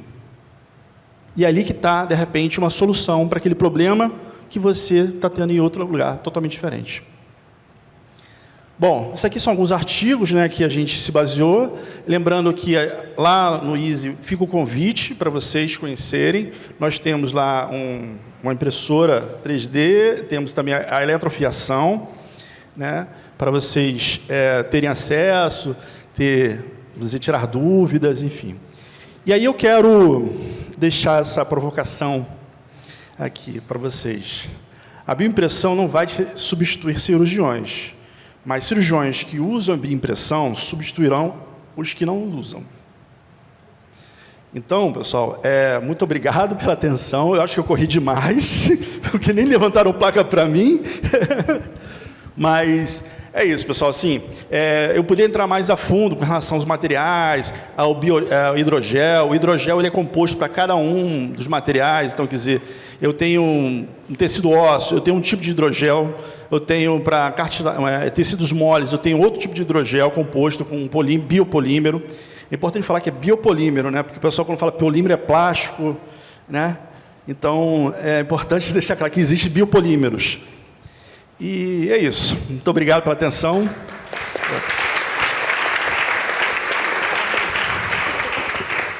Obrigado, Ricardo. Só para vocês saberem, cada palestrante tem 10 minutos, então eles têm um desafio aí com a apresentação, para a gente ter bastante espaço para a conversa. A nossa última palestrante é a Mariana Caldas, então ela vai estar aí apresentando para vocês. Boa noite, pessoal. Em primeiro lugar, queria agradecer à Casa Firjan, a doutora Akira e a Gisele pelo convite. Estou assim, muito feliz em estar aqui hoje com vocês, é realmente uma alegria. Eu começo falando aqui um pouquinho, né, de quem sou eu. Eu sou Mariana Vagabe, sou pesquisadora da Fiocruz, do Instituto Oswaldo Cruz, daqui do Rio de Janeiro. E aqui eu trago um pouquinho um resumo, né, das coisas que eu venho fazendo da minha trajetória acadêmica, mas eu acho que o grande destaque é esse quadradinho aqui, no canto da esquerda, de baixo, são as pessoas, né, que passaram na minha vida, são as pessoas que eu orientei, que eu tive o prazer de orientar, e que eu troquei, que aprendi e ensinei. Eu acho que é aqui, o resto é muito trabalho, mas é aqui que é a nossa grande emoção, é onde a gente vive para isso, né, quando a gente é cientista. Então, eu não estou aqui para falar de mim, estou aqui para falar em nome... Opa, como é que eu passo? Em nome da Janine Boniati, que hoje trabalha na vice-presidência de pesquisa e coleções biológicas da Fiocruz e que criou, né, uma plataforma de bioinovações 3D. A Janine não pôde estar aqui, então eu estou falando aqui em nome dela. Ela está no sul da França, em Toulouse, fazendo uma missão científica. E então estou aqui para falar um pouquinho da criação dessa plataforma que ela criou na Fiocruz, que é a plataforma de impressão 3D. A Fiocruz, ela funciona com uma rede de plataformas científicas que alberga diversos tipos de estruturas, né, podendo ser de bioensaios, bioinformática, microscopia, genômica. São N atividades que dão suporte, então, para diversos pesquisadores, tanto da Fiocruz quanto de fora da Fiocruz, e suportam suas teses. São mais de 115 teses desenvolvidas dentro dessas plataformas. São mais de 17 plataformas tecnológicas distribuídas em todo o país. E tem assim, um impacto, né, importante dentro das pesquisas que são realizadas dentro da Fiocruz. Então, só um pouquinho para falar como é que a Fiocruz, né, o que a Fiocruz faz. Eu acho que a maioria de vocês já conhece, muito mais assim, pelo pós-Covid, né, a Fiocruz ficou muito conhecida nessa época do Covid, mas a Fiocruz, ela tem uma grande história, né, de trabalhar com doenças negligenciadas, doenças que são disseminadas na sociedade, com doenças virais também, com câncer, com doenças neurológicas, biotecnologia, e trabalha com redes translacionais e plataformas e conta com uma estrutura de editais internos, que são os editais Inova, para dar conta, então, de todos os projetos que são estruturados dentro dessas áreas. Isso aqui só para falar um pouco, explicar para vocês como é que a Fiocruz é. A Fiocruz está, então, distribuída no país inteiro, praticamente todos os estados. São 21 unidades técnicas em 11 estados brasileiros. Então, ela é distribuída em 5 vice-presidências, e a nossa plataforma, né, que é a rede de plataformas tecnológicas, está dentro da vice-presidência de pesquisa e coleções biológicas. Então, o maior interesse, né, dessa plataforma de impressão 3D é, então, trabalhar com soluções em medicamentos, né, soluções para doenças raras, para câncer, para doenças negligenciadas, entre outras, para medicamentos com foco em antibióticos, com novos protótipos de impressão de medicamentos, muita educação e capacitação profissional também, porque essa é uma área muito inovadora, e principalmente com bioimpressão 3D, que eu vou mostrar aqui mais um pouquinho para vocês. Então, aqui eu trago, né, atualmente, quais são as impressoras que estão presentes, tanto aqui no Rio de Janeiro quanto em Belo Horizonte, que são os 2 eixos que estão contidos, né, dentro dessa plataforma de bioimpressão. Então, hoje a gente conta com impressoras tanto de sólidos e semissólidos, como a Prusa MK4, a FlexPrint, CL2 Pro, e bioimpressoras 3D, como a Tissue Start e a BioEditech. Em Belo Horizonte, a gente conta com o nosso parceiro, né, que é o Rubens Mota. Ele trabalha mais com impressão de estruturas sólidas, mas também está aberto a toda a comunidade, né? Aqui é um pouquinho a carinha das impressoras que a gente usa na nossa rede de plataforma. E aqui, mais atualmente, a gente está adquirindo, com verba do FINEP, que a gente adquiriu no ano anterior, no ano passado, a MedMaker 2 e uma bioimpressora, a BioX6 da Celink. Tá? Então, são essas duas novas impressoras do nosso parque tecnológico. Mas, hoje, no laboratório, a gente trabalha muito com a Tissue Start.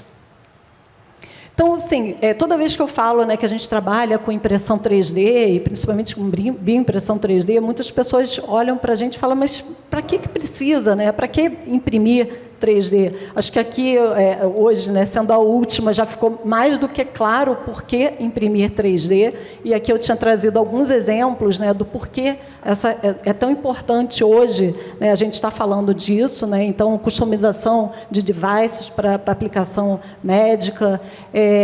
Isso é muito utilizado no seu último slide, né, que você acabou de mostrar, médicos que fazem a construção de bioimpressos, de impressos antes, né, como protótipos, antes de fazer a própria cirurgia. Então, modelos anatômicos realísticos, a medicação, né, medicamentos personalizados, como a Alessandra trouxe, né, no caso que é realizado em farmanguinhos. Impressão de tecidos vivos, né, que é o caso das bioimpressões. Reduzir custos de produção e tempo de produção, isso é um impacto enorme, principalmente quando a gente fala do SUS. Além de protótipos de plásticos, uma Starbucks, né? O que a gente pode criar com isso, né? Então, assim, o futuro realmente, a gente está falando de um futuro que está acontecendo agora, né? E além de ter o suporte médico em áreas muito remotas. Então, você imagina que em áreas que a gente não tem acesso, como no interior do Amazonas, então, lugares que você não tem acesso à saúde, você poder ter esse tipo de impressão de medicamentos, você tem um impacto absurdo nesse tipo de população. Então, aqui eu trouxe só uma série de alguns exemplos, mas acho que aqui a nossa mesa já deixou mais do que claro.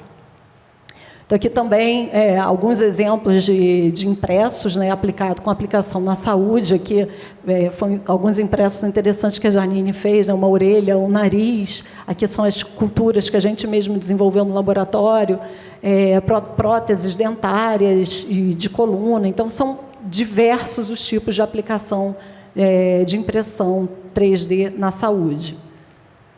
Então, as possibilidades, né, no SUS são enormes. Aqui a gente trouxe esse trabalho que mostra, por exemplo, né, um paciente que tem uma queimadura e chega a um hospital, ao SUS, com uma queimadura. Então, é um quadro muito específico, muito personalizado. Então, o que a impressão 3D pode fazer? Ela pode pegar células do próprio paciente, cultivar essas células em laboratório, fazer um protótipo no CAD, como o primeiro palestrante também demonstrou. Então, você faz a referência no computador do que você quer imprimir, você cultiva as células, amplia, né, prolifera essas células, então cria uma quantidade X de células que seja adequada para você fazer a impressão, imprime e você tem, então, um biotecido que possa, então, repor essa área queimada. Então, isso tem realmente uma aplicação enorme, né, no SUS. E também trazendo um pouco de que isso é uma realidade de mercado, é uma realidade atual, isso está acontecendo mesmo. Aqui a gente trouxe um caso, né, a L'Oréal, ela já começou a usar a pele humana para impressão 3D para suas pesquisas. Então, ela se associou com uma startup, que é o Organovo, para produzir pele, para testar seus medicamentos, para testar seus cremes antes em vez de testar em animais, né, em camundongos, como era feito anteriormente, agora, então, é testado com células impressas e tecidos impressos em bioimpressão 3D. Então, isso é uma realidade econômica absurda que já está acontecendo hoje. A nossa plataforma, né, de impressão 3D já tem também outras iniciativas, eu trago aqui para vocês algumas delas. A gente faz parte do INCT 3D Saúde. INCTs são Institutos Nacionais de Ciência e Tecnologia. Então, a gente faz parte desse INCT, que alberga diversas instituições do Sul, principalmente do Rio Grande do Sul. E aqui é um vídeo, né, que a gente divulgou um pouquinho do que é feito lá no Laboratório de Genômica Aplicada e Bioinovações, lá do IOC. Isso aqui é a Natácia trabalhando, fazendo seus bioimpressos de células de câncer. Então, a gente tem um projeto bonito, no qual a gente imprime as células tumorais de câncer de mama para fazer testes, então, com modelos mais próximos da realidade. Então, aqui é um pouquinho como é que são vistas as células no microscópio, meio de cultura. Então, a bioimpressão, como também foi falado aqui anteriormente, ela tem muita ciência por trás, porque você precisa ter o hidrogel, né, ou a biotinta, como é falado, perfeita para que essas células não morram e você consiga ter uma estruturação de um tecido após o bioimpresso. Então, isso aqui é a nossa impressora funcionando e criando, então, a estrutura que a gente imprimiu de um tecido de mama tumoral. Esse aqui é o tecido pronto, a estrutura, nós criamos, então, essa estrutura com ranhuras para que o meio de cultura pudesse chegar às células e mantê-las vivas, e a gente conseguiu uma viabilidade satisfatória. Esse trabalho está em vias de publicação.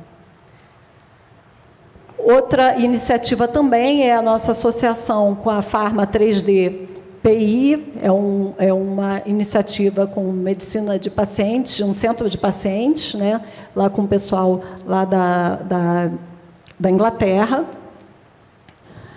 Meu tempo já esgotou, mas, então, também falar um pouquinho desse projeto que a gente tem do Centro para Pesquisa Avançada em Bioengenharia Aplicadas à Saúde, que hoje, então, eu termino falando, né, desculpa, corri aqui porque o meu tempo já esgotou. Tudo isso não seria possível se não fosse esse time, né, esse time maravilhoso que a gente contém, e liderado pela Janine Boniati, e o Dr. Win, que é também o nosso incentivador em tudo isso.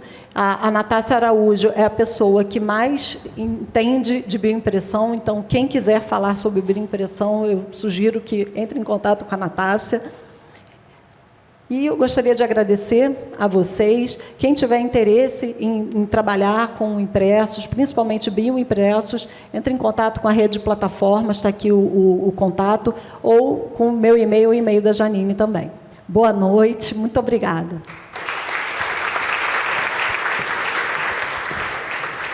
Obrigado, Mariana. A gente já está com o tempo estourando, então a gente vai fazer um ciclo de 3 perguntas. Eu vou perguntar uma pergunta aqui, o Ronaldo depois devolve com uma outra pergunta, eu finalizo com uma outra pergunta. E aí depois a gente vai ter uma fala de encerramento, tá bom? Então, eu queria primeiramente lançar a pergunta sobre os profissionais que querem se desenvolver na área de bioimpressão 3D. Quais habilidades que vocês identificam que tornam um profissional do campo de bioimpressão 3D mais bem preparado para tudo isso que a gente está vendo nesse cenário de desenvolvimento? Desculpa, perdi o finalzinho. Quais são as habilidades que, para quem quer se desenvolver em bioimpressão, você acredita que sejam essenciais para estar participando de todo esse desenvolvimento tecnológico? Então, uma habilidade... Na verdade, então, eu sou engenheiro de petróleo. Eu nem sou mesmo da área, assim. Eu sou projetista até de poço de petróleo na Petrobras, no campo de Búzios. Então, assim, eu não era nada voltada para esse setor. E aí fiz mestrado em engenharia de materiais pela PUC, onde que aprendi bastante sobre compósitos, polímeros, e aí vim parar na área da engenharia biomédica com a impressão dos eletrodos, né? Então, assim, Uma característica específica não precisa. Precisa querer, precisa começar a desenvolver, a estudar, porque realmente a gente pode sair do petróleo para a saúde, assim, do petróleo para a medicina. Então, para tecnologia ainda na medicina, né? Então, eu acredito que é querer mesmo, é começar a desenvolver, começar a pesquisar e todo mundo alcança. Oi. Bom, eu acho que, assim, impressionante, não sabia que você era de petróleo. É impressionante porque é uma área politécnica, né? Então, eu acho que mistura um pouco de engenharia, biotecnologia, nanotecnologia. Eu acho que um profissional ele pode ser politécnico, seguir uma linha que vá conduzi-lo ao que ele está com mais curiosidade e interesse de fazer. A área de bioimpressão, do meu ponto de vista, é uma área avançada, que existe um caminho gigante para ser percorrido. Então, desde a engenharia médica, né, a gente pode dizer que isso seja um pouco da engenharia médica, biológica, farmacológica. É difícil dizer, né? Eu acho que, primeiro, siga vamos dizer, do meu lado, eu como desenhista industrial, eu vejo uma similaridade pelo fato de ter a parte de impressão, de ter um projeto de materiais. Eu sou apaixonado por materiais. E na área de materiais, você tem biomateriais, materiais biocompatíveis. Foi por aí que eu enveredei para essa área. E encontrei, caramba, mas eu tenho também o design de produtos. Então, nossa, então aí eu comecei a juntar as pecinhas. Eu acho que, enfim, é interessar pelo objetivo final e seguir, vamos dizer assim, como eu costumo dizer, seguir o rumo, né? É como a gente está num barco, quero chegar naquela ilha. Vai o vento ventar de um lado, vai ventar de outro, vai aparecer uma pedra. Você vai desviar, mas não esqueça que você quer chegar lá. Eu acho que essa é a lição aí que eu dou.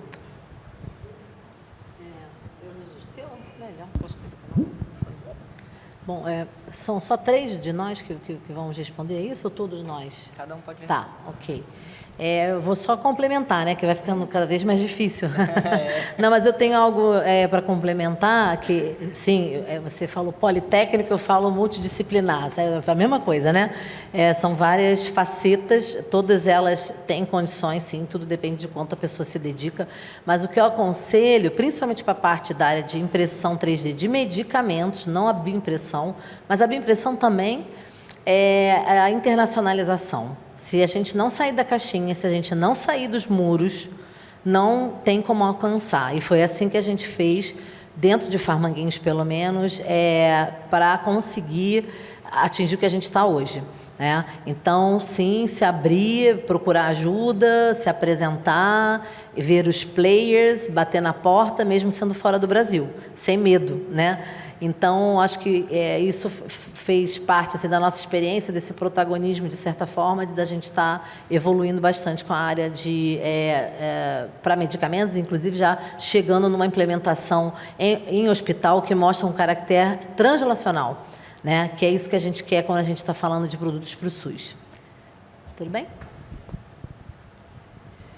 Realmente vai ficando difícil. Mas eu acho que o principal, como é uma área muito nova e realmente muito inovadora e de muito potencial no futuro, acho que a pessoa não pode ter medo. Não pode ter medo do novo, não pode ter medo do diferente, do adverso, do que é difícil e do que é multiprofissional. Você tem que entender de CAD, engenharia, do hidrogel. Então, são muitos elementos e você não pode ter medo de saber e ter o conhecimento desses muitos elementos. Acho que é o principal. Minha dica vai com tudo que vale a pena. Bom, cada vez mais difícil mesmo. Bom, em questões técnicas, a gente não tem dúvida, né? Foi falado aqui das capacidade técnica, diversos pesquisadores concentrados aqui no Rio de Janeiro, na Fiocruz, em São Paulo, Renato Acha, você tem lá o Rui, né, Becker também, enfim. Capacidade técnica é acessível, né? Claro, depende de um esforço muito grande. Mas eu acho que o profissional do futuro está muito mais a ver com comportamento. De novo, tesão em resolver problemas. Ou seja, a gente é muito engenheirado nas universidades para ser apaixonado pela tecnologia, às vezes esquece do problema real. E acho que esse é o trabalho efetivo de quem quer se inserir no mercado. O segundo ponto é que você não vai resolver tudo. Vocês têm que saber trabalhar em equipe, né? Equipe multidisciplinar. Não adianta ser um nerd, o melhor nerd do mundo. Com certeza você não vai ser contratado, pelo menos pela Nanobusiness, não. Tem que trabalhar em equipe, né? E assim, eu acho que é isso. Eu tenho que devolver uma pergunta? Ah, beleza. Ó, pergunta cruel aqui, né? Nós somos apaixonados em levar isso para a sociedade, né? E somos pagos pelos nossos próprios impostos. Ou seja, o que, de fato, vocês esperam de impacto no curto prazo para as pesquisas de que vocês estão liderando, considerando que nós somos os acionistas dessas iniciativas quando somos fomentados por recurso público, como FINEP, CNPq, enfim, diversos órgãos que, de fato, saem do bolso de cada um. Então, seria interessante a gente saber qual é o impacto efetivo no curto prazo. Foi muito duro? Está certíssimo. Lá a gente tem também um olhar muito translacional em diversas pesquisas no laboratório do que a gente faz, então concordo com você, não foi duro, não, é isso mesmo, a gente tem que estar sempre atento a isso. Eu acho que no curto prazo, lá o que a plataforma pretende é gerar realmente produtos que sejam entregues ao SUS. Então, de uma forma muito realística, lá no nosso caso, é realmente ter tecidos de tumores que a gente possa testar medicamentos e que seja entregue com especificidade, com uma medicina personalizada. Então, eu acho que é isso. No caso de Farmanguinhos, com essa questão do laboratório Maker, a curto prazo, essa multiplicação de conhecimento. Que o tempo é curto, esse laboratório Maker, ele tem um escopo de ser um laboratório aberto, compartilhado, onde vai receber estudantes, investidores, startups, pequenas empresas, interessados, curiosos. Então, ali o objetivo é prototipar junto, aprender junto e ter toda uma orientação a nível de jurídico, de empreendedorismo, daquele camarada que está ali com a gente, seja para uma tese, seja para um empreendedor ou um investidor, sair com um protótipo, sair com uma ideia onde ele pode ir para o mundo. Então, isso a curto prazo é relativamente viável. O produto chegar para o SUS, para um uso humano, num tratamento, ele já é de médio a longo prazo, né? Então, realmente, eu entendo que essa contribuição é importante, ou seja, gerar massa crítica, né? É o que a gente acaba fazendo a curto prazo. Bom, eu faço o convite, novamente, para vocês conhecerem lá o nosso Instituto de Pesquisa, lá no Fundão, no Parque Tecnológico, né? Até conhecer a tecnologia de eletrofiação, que é super interessante e pode ajudar aí no desenvolvimento aí das pesquisas. Até os colegas porem lá conhecer, estão todos convidados. E a curto prazo. Não é para demorar muito, não. Não, só agendar e a gente vamos estar lá para recebê-los. E a todos os convidados aqui também. Tá? E acho que é importante essa troca de tecnologia e conhecimento. Eu acho que com essa troca a gente se soma, né? E aqui podemos ter concorrentes ou não, mas esse desenvolvimento em conjunto, ele só tem a somar. Tá? Então, é isso. Juntos aprendemos melhor. Então, Bom, a curto prazo, a gente quer desenvolver, né, a gente está desenvolvendo o protótipo, a gente quer levar esse equipamento para o setor da saúde mesmo, né? Se fosse no SUS, seria o sonho levar esse equipamento para o SUS para realmente chegar a todas as pessoas que precisam, né, desse equipamento. Então, a gente queria muito que fosse para o SUS. E, a curto prazo, também, o nosso laboratório de engenharia biomédica tem bolsas de estudo para quem quiser, quem se interessar pela impressão 3D, pela parte do Parkinson. A gente tem outras pesquisas também, que são dores neuropáticas, AVC. Então, tem muitas pesquisas lá no Departamento de Engenharia Biomédica. E que, se alguém tiver interesse, pode falar com a gente. que tem bolsa, tem vaga, e a gente quer que as pessoas vão mesmo para lá para a gente desenvolver essas novas tecnologias também, né? Além do Parkinson, para AVC, então quanto mais gente, mais a gente consegue levar, assim, agilizar, né, o protótipo e levar essa tecnologia para as pessoas mesmo. Muito legal. A próxima pergunta, gente, é um pouquinho mais complexa, mas vocês responderam um pouquinho dela, mas eu acho que agora vale o foco. Se vocês pensassem em programas de formação acelerada que poderiam tornar a indústria de bioimpressão mais inclusiva e representativa, que tipo de programas vocês acham que nosso ecossistema esteja precisando? E aí a gente também pensa no desenvolvimento da indústria para sair do campo da pesquisa e também impactar sociedades, né? Como que vocês acham que todo isso sai da pesquisa e se materializa? Que tipo de programas a gente também precisa para estar fomentando essa realidade? Bom, um tipo de programa para ir para... A gente ainda está em busca também, na verdade. Porque a gente quer desenvolver o produto, né? Mas na UFRJ mesmo tem bastante aceleradora de startup, tem alguns programas assim, para a gente tentar levar, né, o produto para, assim, sair da pesquisa, né? O que é um pouco difícil até também, né? Hoje em dia a pesquisa acaba ficando no meio universitário, assim. Dá um trabalhinho aí para a gente tentar tirar essa pesquisa do papel. Mas é o que a gente está tentando fazer e, assim, não sei responder exatamente, mas a minha pesquisa é isso. A gente está com um protótipo já, acabando de desenvolver o protótipo e vai tentar levar para o mercado mesmo. Bom, eu sempre digo assim, cara, que todo desenvolvimento precisa de um motor. Então, os motores são os investimentos. Então, um programa de qualificação, ele deve ser motorizado por um investimento, né? Então, vamos pensar que seja dado um workshop na qual a gente tem um problema real para se resolver, né? Eu costumo dizer o seguinte: por que Elon Musk está querendo chegar em Marte?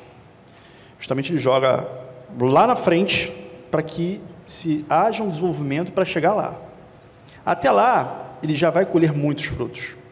Então, será que se a gente, por exemplo, com a bioimpressão, a gente consegue ter um índice maior de regeneração, uma mitigação de doenças? Eu fico imaginando aqui, né, eu tô viajando, tá, gente? Por favor, não me mate. Mas imagina se a gente conseguir reimprimir o nervo de um paraplégico e ele voltar a andar. É possível, hoje em dia entendemos materiais que têm condutividade elétrica, né? O grafeno é isso, com biopolímero. Será que a gente conseguiria fazer isso? Então, eu acho que é isso. Workshops e programas incentivados que vai motivar essa corrida. Porque, gente, tem muita coisa para pesquisar, muita coisa. E se a gente não tem um foco, né, a gente acaba, eu vou para cá, vou para lá, e ninguém consegue resolver tudo. Então, acho que os programas direcionados, e com investimentos focados, eu acho que é um bom caminho. Eu tenho uma resposta, que é o Complexo Econômico e Industrial da Saúde, né? Então, é a gente botar a pastinha aqui, ó, e correr atrás de iniciativas que estão aí. Eles têm várias iniciativas de lançar chamadas, produtos de interesse, mas a gente também pode... hoje, eu entendo assim, que existe um canal de comunicação, principalmente a Fiocruz, né?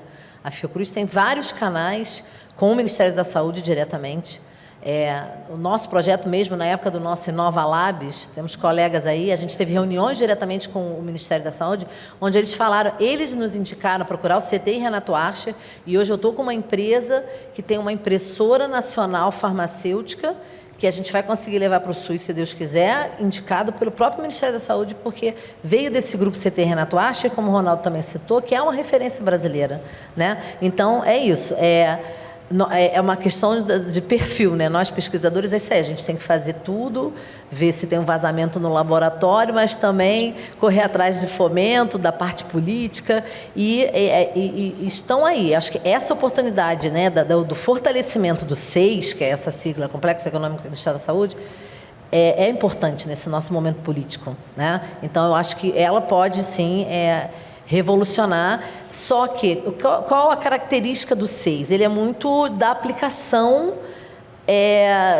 na saúde. Então, normalmente, o nível de maturidade tecnológica dos projetos tem que estar alto para haver um interesse. E aí começam os desafios nossos internos, e a gente tem essas discussões enormes dentro da Fiocruz, a gente sabe disso, que a gente hoje é cobrado. Qual o TRL do seu projeto, né? Então, a gente tem que correr atrás disso, sim, se alinhar a isso, né? Para que a gente consiga atingir esse... não é à toa que a gente está no hospital, não é à toa que a gente vai fazer a translação para buscar uma prova de conceito, porque eu preciso provar para alguém que isso tem validade, que isso é importante.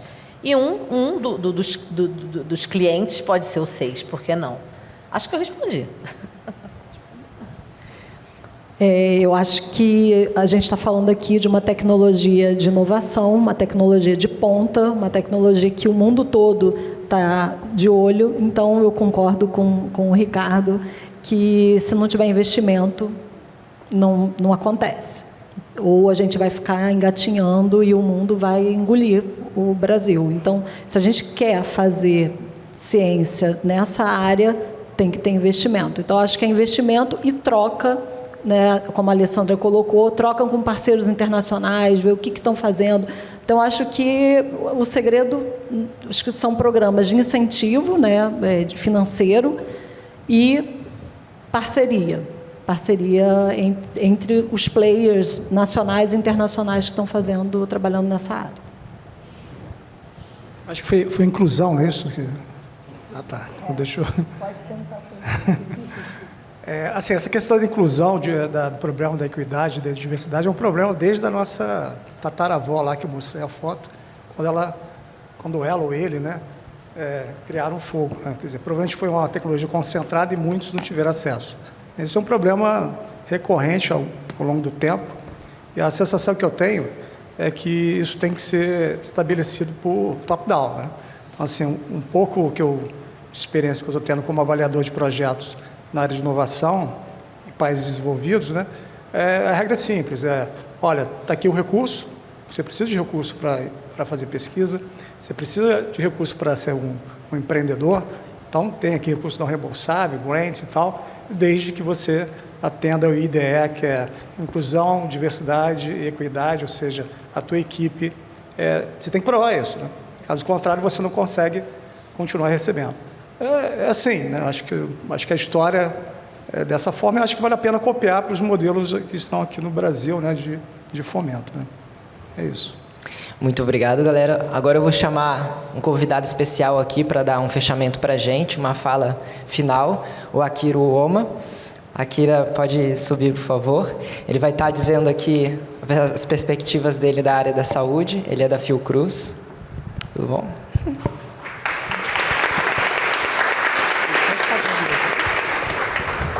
Aqui mesmo, tá bom? Bom, obrigado por essa oportunidade de falar alguma coisa. Primeiro, eu queria parabenizar todos os apresentadores, né? E também agradecer a Firjan, esse evento que estamos assistindo, que é realmente um avanço significativo da ciência e tecnologia na área biomédica ou na área de biotecnologia para a área de saúde. Agora, já estamos bem adiantados, em cima da hora de terminar, então eu vou concentrar.